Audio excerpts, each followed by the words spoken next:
Ketika kita mendengar kata evolusi, apa yang terlintas di benakmu?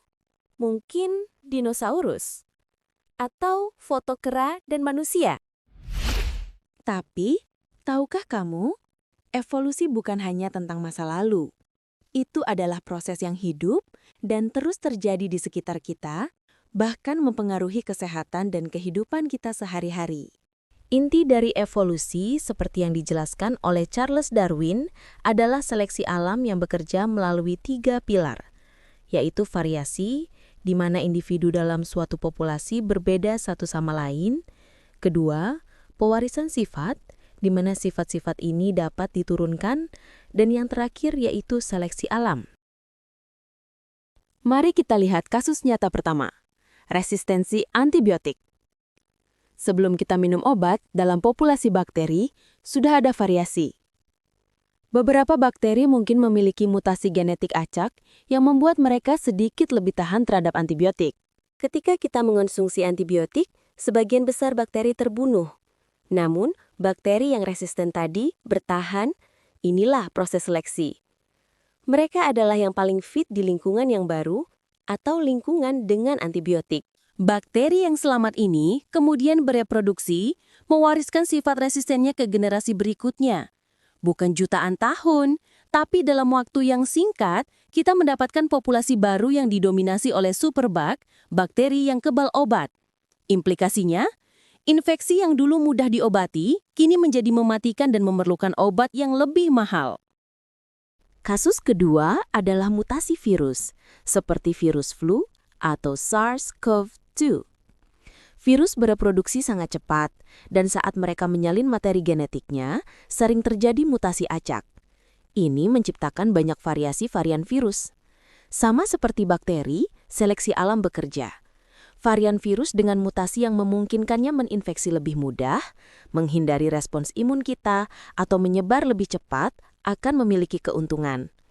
Varian yang sukses ini menjadi dominan dan memaksa kita untuk terus mengembangkan vaksin atau obat baru. Evolusi virus adalah balapan tanpa akhir antara patogen dan upaya kita untuk mengendalikannya.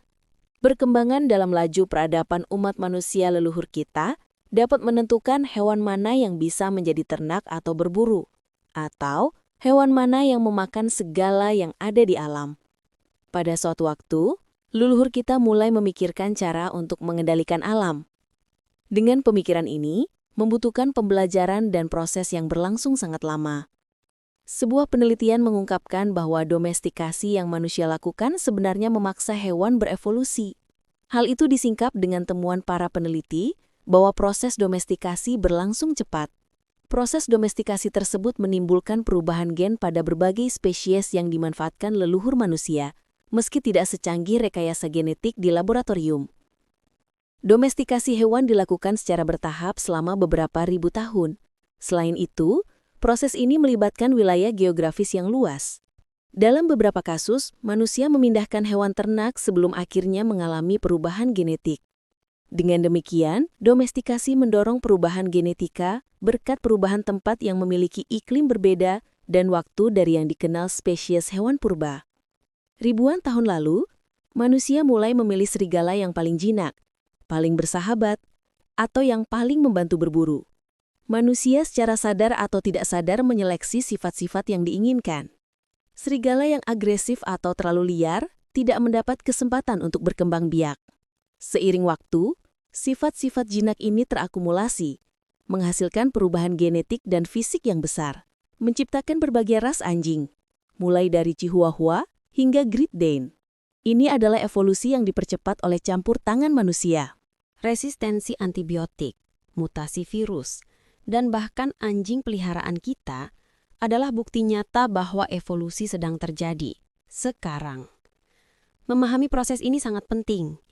Ini memberitahu kita mengapa kita harus menggunakan antibiotik dengan bijak, mengapa kita perlu terus mengembangkan vaksin baru, dan bagaimana kita telah membentuk dunia di sekitar kita.